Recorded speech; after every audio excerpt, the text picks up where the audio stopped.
বেনাপোল থানার অন্তর্গত একটি চেকপোস্টে আমরা গোপন সংবাদের ভিত্তিতে আমরা একটি গাড়িতে একজনকে আটক করতে সম্ভব হই।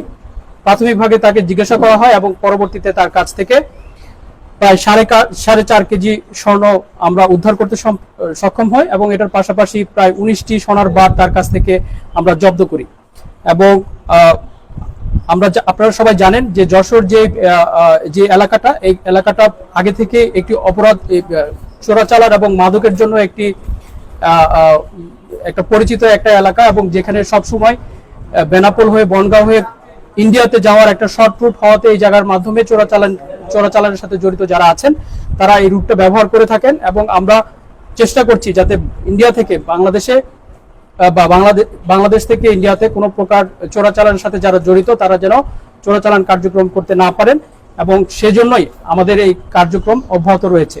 তো আমাদের আজকে আমরা যে গোপন তথ্যের ভিত্তিতে মোহাম্মদ মাহফুজ মোল্লা, উনি নড়াইল জেলায় ওনার ঠিকানা, ওনার পিতার নাম হাসমতুল্লাহ এবং গ্রাম মঙ্গলপুর এবং ডাকঘর বড়দিয়া। আজকে 11টার সময় আমরা চেকপোস্টে তাকে আমরা আটক করি এবং পরবর্তীতে তার কাছ থেকে স্বর্ণগুলো উদ্ধার করতে সক্ষম হই। এবং আমরা পরবর্তীতে এই স্বর্ণগুলো